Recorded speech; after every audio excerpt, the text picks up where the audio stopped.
Earlier in the program, we were talking with Nathan Lindsay up at SFU, staging a sit-in to draw attention to the fact that, in his opinion, he's a gender studies student at the university, that he doesn't believe SFU is very progressive when it comes to gender-neutral washrooms. And it's fascinating to me because it's a story that comes up over and over, and it seems to be one of the key, at least public issues with trans people. Which bathroom do they use, and in which bathroom do they feel the most safe? Joining us now for more on this is Dara Parker. We've had Dara on several times to talk about queer issues, gay, lesbian issues. Dara, nice to see you. Nice to see you, Jill. What do you think of the sit-in up at SFU and potentially where SFU is in all of this as far as being accepting of trans people? What I think of the sit-in, I thought they were quite creative. They got quite punny with their title, Yeah. And so I think that caught a few headlines, which was nice. It was an S-H-I-T-in, so I'm not saying it out loud, but yes. Neither am I, Jill. Yeah. Neither am I. But that was nice. And what do I think about SFU in terms of their stance on gender issues and queer issues? I don't spend a lot of time at SFU, so I don't have my thumb on the pulse. I know that universities are often hotbeds of activism that are pushing boundaries and leading conversations on topics like this, so generally ahead of the curve. And I think that's evidenced by the protest that's happening. And I think, frankly, most folks aren't doing very well when it comes on gender-neutral washrooms specifically. I have a colleague who is doing her PhD at SFU, and she was surprised when this story came out because her experience is that SFU is more progressive than other environments, and yet I can guarantee you, I know because of this protest, that there are lots of binary washrooms, and that's a huge barrier, not just for trans folk either. I like to remind people that a lot of us get policed in terms of our gender and how we present, and so it's not exclusively a trans issue. My partner doesn't mind when I share her story. She's a cisgender woman, which means that her sex assigned at birth matches her gender identity. She was born a woman and she identifies as a woman. And I think she reads as very feminine. But she gets probably approached once a month going into the washroom and sort of like has had people physically grab her shoulder and pull her back because they feel like they know which washroom she should be going into, which is kind of nuts. So I think a lot of us get policed in public space because of how we read, how we present, our body language, our choice of clothes, the sound of our voice, and that needs to stop. Okay, so help me understand this, because this is what I love about you, is you're super easy to talk to and very frank on these issues. So is your partner then trying to go into the women's bathroom?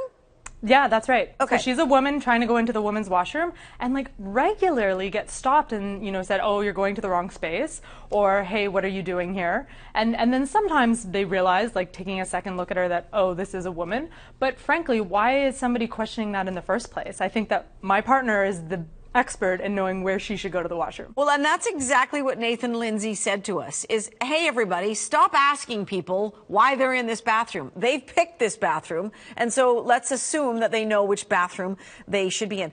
I'd like you to help me understand this. So Bruce Jenner now, obviously, has made, and it's a bit of a gong show. I feel bad for him, because so much of the coverage is salacious, but at the same time, I think it's also brought it out into the public realm. I mean, he's been on the cover of Us several times, and I'm still calling him a he because I haven't heard from his lips that he wants to be a she and is going by a female name. But we've gone so far in for so many years accepting sort of the gay, lesbian, bi, and I think we've seen so many women who are lesbians who look like men, who dress like men, who have men's haircuts. So help me out. In another lifetime, if it were more acceptable, would they be calling themselves trans?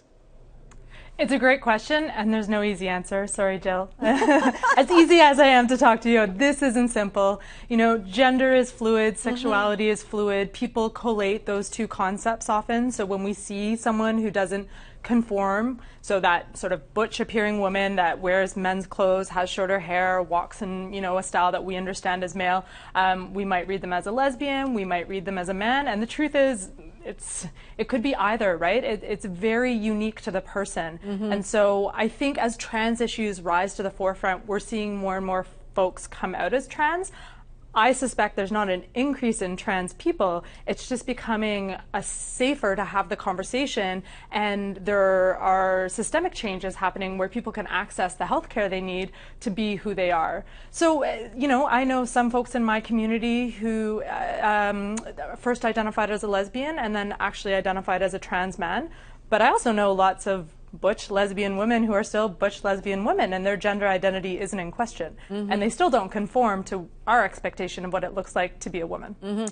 We're shocked by this situation of racist behavior on the subway in Paris, a black man trying to get on a subway. And I thought, oh my gosh, here we are talking about gender neutral bathrooms, and we still see white black racism happening on the planet in such a, what should be a country where they get it, they at least understand it.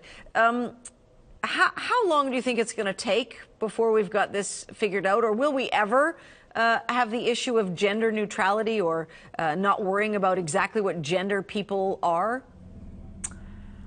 The good news is I think we're making progress, right? We're talking about it. We have these conversations. I think the advancements in the gay lesbian movement, are 20 years ahead of the trans movement. But both sexual orientation and gender identity challenge our fundamental concept of gender, like what it means to be a girl, what it means to be a boy. So for me, it's exciting. We're moving in the right direction. When will we be done? I don't know, Jill, you and I might not be there for that. I mean, this is deeply entrenched learning, right?